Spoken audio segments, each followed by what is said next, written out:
Assalamualaikum warahmatullahi wabarakatuh. Kita memahami tentang apa itu manajemen perubahan, di mana manajemen perubahan itu sangat diperlukan sekali untuk melakukan pengembangan-pengembangan dan juga kemajuan-kemajuan dalam suatu organisasi atau dalam hal ini perusahaan atau instansi.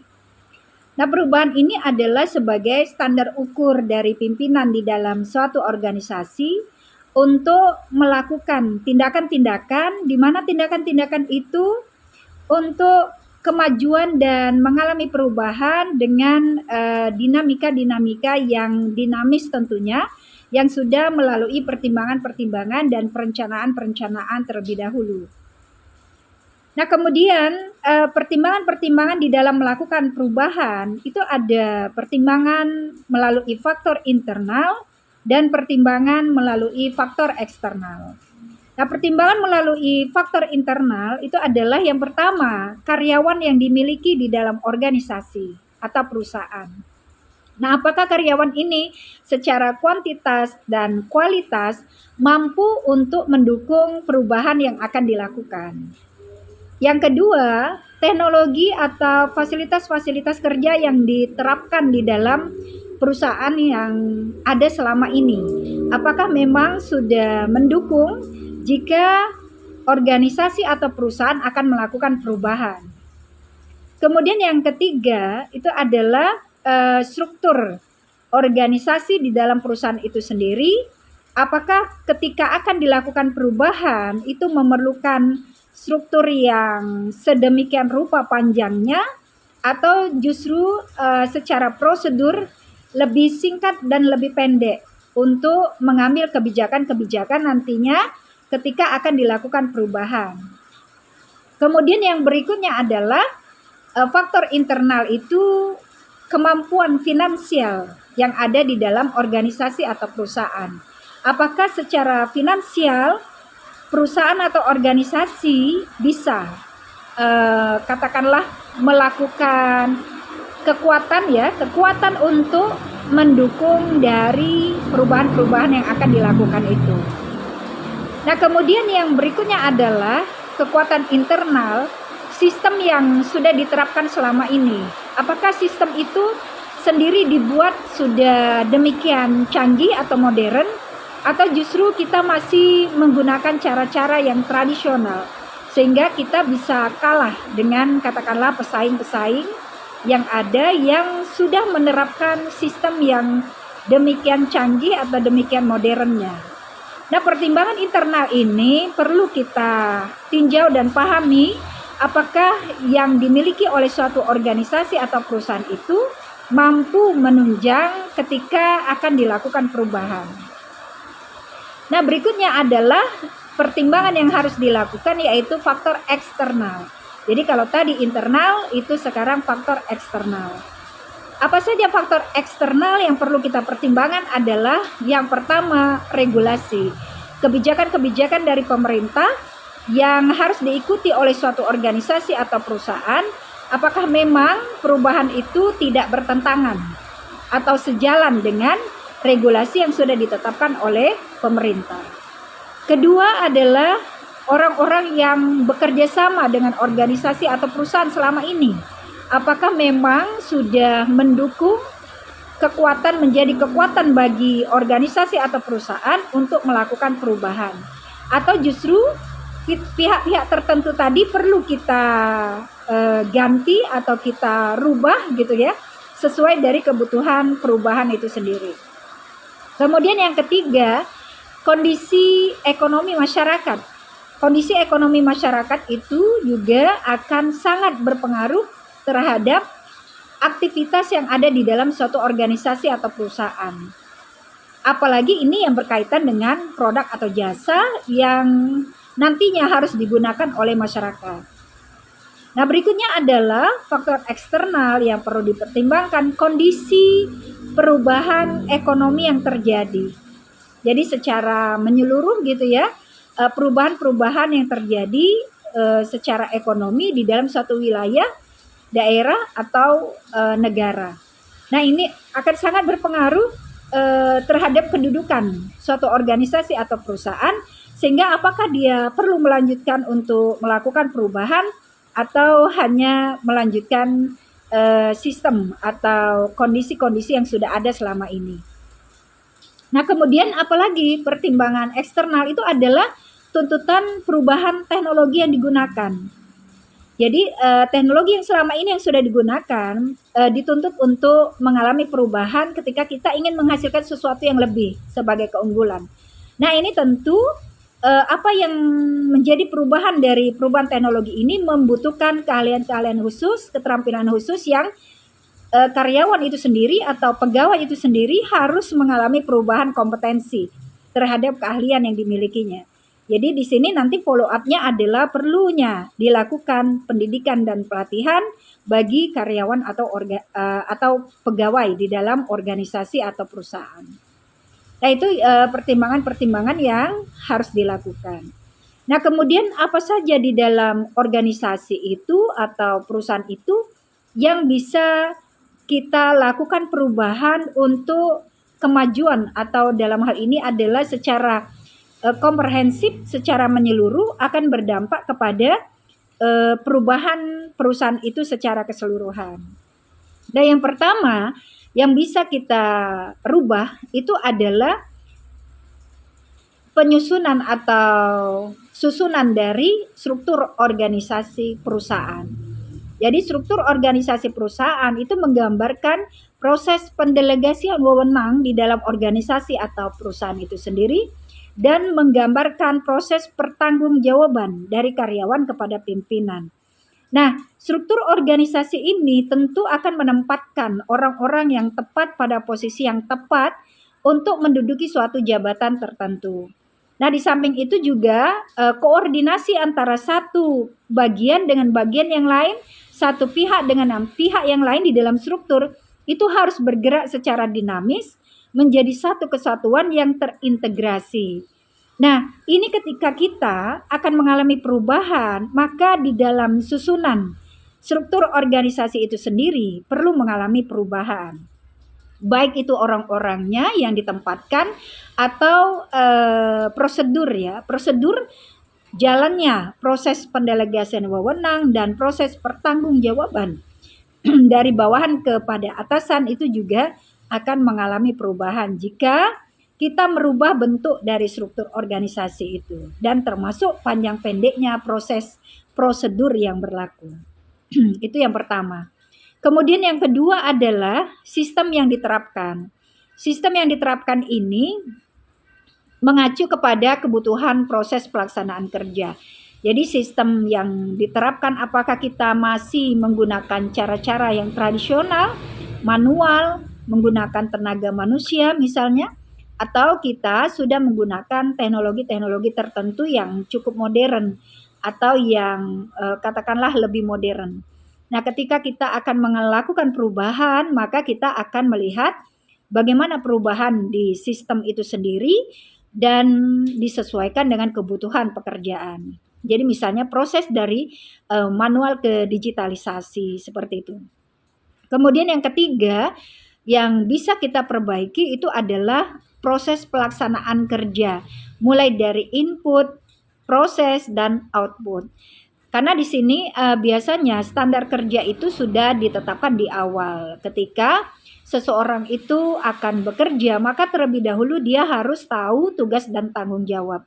Nah, itu akan tergambar job disk-nya itu di dalam perencanaan sudah dibuat masing-masing, termasuk di dalamnya itu adalah tugas dan tanggung jawab karyawan. Nah, di sini di dalam proses pelaksanaan kerja apa-apa saja yang harus dilakukan dengan standar-standarnya masing-masing, mulai dari input standarnya bagaimana bahan bakunya misalnya, kemudian proses bagaimana standar pelaksanaannya, kemudian output bagaimana standar outputnya baik itu secara kualitas maupun kuantitas. Maka jika kita ingin mengalami perubahan, hal tersebut ditetapkan sedemikian rupa. Jangan sampai ciri khas yang sudah menjadi keunggulan selama ini justru hilang karena adanya perubahan. Nah, itu yang harus dijaga oleh masing-masing organisasi atau perusahaan. Nah, kemudian berikutnya yang bisa kita lakukan untuk perubahan itu adalah proses tugas dan tanggung jawab dari masing-masing pegawai atau karyawan. Tugas dan tanggung jawab itu bisa tetap atau justru bertambah, gitu kan ya. Artinya ketika bertambah, resikonya juga akan semakin besar. Dan mungkin ketetapan yang akan dilakukan itu disesuaikan pada kebutuhan dan kekuatan kedudukan dari perusahaan itu di mata perusahaan sejenis lainnya. Jadi dalam tanda kutip hal ini adalah pesaing. Nah, ini akan ditetapkan di dalam perusahaan menjadi kebijakan ketika tugas dan tanggung jawab itu perlu diperluas. Misalnya selama ini hanya di tingkat lokal, kemudian ditingkatkan di tingkat daerah, ditingkatkan lagi secara nasional, bahkan internasional. Jadi misalnya contoh seperti perluasan pasar. Selama ini produk atau jasa hanya dikonsumsi atau ditawarkan di tingkat lokal atau mungkin di tingkat nasional. Nah, sekarang itu sudah diperluas misalnya menjadi ke tingkat internasional. Seperti itu. Nah, tentu tuntutan perubahan-perubahan ini akan diikuti dengan standar-standar kerja yang dicocokkan atau disesuaikan dengan di mana perubahan itu tingkatannya akan dilakukan. Jadi kalau misalnya dulu produk perusahaan A itu hanya berstandar lokal. Ketika dia akan masuk ke standar nasional, tentu standar itu harus dirubah sesuai dengan kebutuhan dari standar nasional. Ketika dia berubah lagi, misalnya mau ke standar internasional, maka standar itu pun harus dirubah. Jadi seperti 4 produk khas Palembang gitu ya, pempek, kerupuk kemplang, songket, lemari ukir gitu. Nah, itu sudah berangsur-angsur pasarnya itu sudah berubah dari lokal, nasional, bahkan sekarang ke tingkat internasional. Seperti itu ya. Nah, kemudian di dalam melakukan perubahan itu sendiri ada tujuan yang ingin dilakukan oleh suatu organisasi atau perusahaan. Nah, apa tujuannya? Yang pertama itu adalah menjaga agar proses pencapaian tujuan organisasi secara keseluruhan tetap bisa dipertahankan atau justru ditingkatkan. Yang kedua tujuannya adalah untuk menerapkan kebijakan-kebijakan yang mengikuti perkembangan kondisi pasar. Kemudian yang ketiga adalah untuk bisa meningkatkan kemampuan atau kompetensi dari tenaga kerja, dalam hal ini pegawai atau karyawan, dalam proses pelaksanaan kerja yang lebih maju.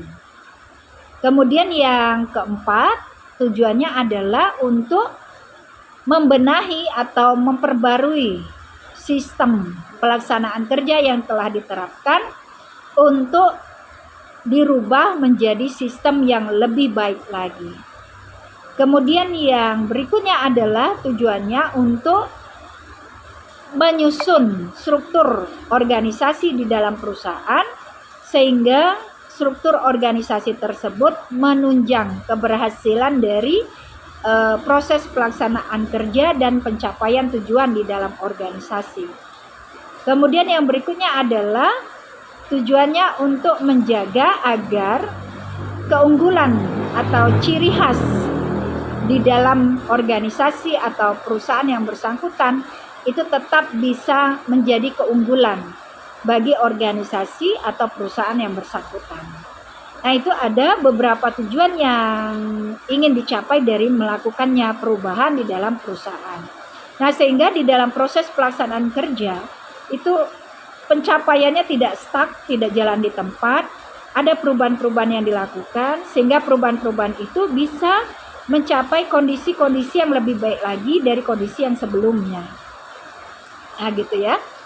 Nah, kemudian di dalam melakukan perubahan itu sendiri ada manajemen yang harus diterapkan di dalamnya yang disebut dengan manajemen perubahan.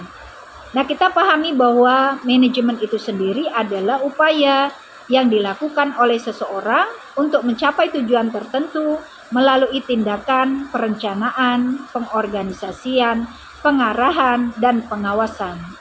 Jadi 4 cara ini yang dilakukan di dalam proses memanage atau manajemen, sehingga setiap perubahan yang mau dilakukan itu harus di-manage. Jangan sampai perubahan itu justru tidak tepat sasaran. Nah, bagaimana cara memadu padankan ketika suatu organisasi atau perusahaan ingin melakukan perubahan? Itu adalah dengan mengatur sedemikian rupa, mulai dari membuat perencanaan dari perubahan itu sendiri, pada poin-poin apa perubahan itu dilakukan, kemudian tugas dan tanggung jawabnya seperti apa, tujuannya bagaimana, itu kita tetapkan di dalam perencanaan. Kemudian pengorganisasian, kita mengarahkan apa yang sudah dibuat di dalam perencanaan itu tepat pada posisinya, atau istilahnya alokasi yang benar terhadap apa yang sudah kita buat di dalam perencanaan. Jadi ada istilah the right man on the right place, gitu kan ya. Jadi kita menempatkan perencanaan yang sudah ditentukan itu dialokasikan pada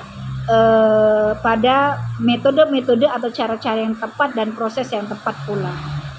Nah, yang ketiga itu adalah pengarahan. Pengarahan kita arahkan pada apa yang sudah ditempatkan melalui organizing, itu mengarah kepada tujuan yang ingin dicapai secara keseluruhan oleh perusahaan. Baru yang terakhir adalah evaluasi. Apakah yang kita laksanakan, yang kita sudah buat di dalam perencanaan dan kita laksanakan di dalam proses pelaksanaan kerja, dan kita alokasikan, kita tempatkan sesuai dengan ketetapan yang berlaku di dalam organisasi atau perusahaan, apakah sudah tepat semua itu. Nah, itu bisa kita evaluasi secara keseluruhan, itu melalui fungsi dari controlling manajemen itu sendiri.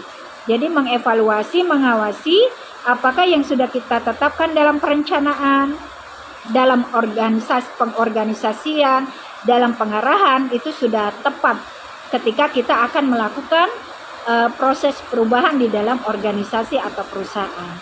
Jika jawabannya iya, berarti perubahan yang dilakukan sudah tepat dan bisa membuat kemajuan atau pertumbuhan dari organisasi atau perusahaan.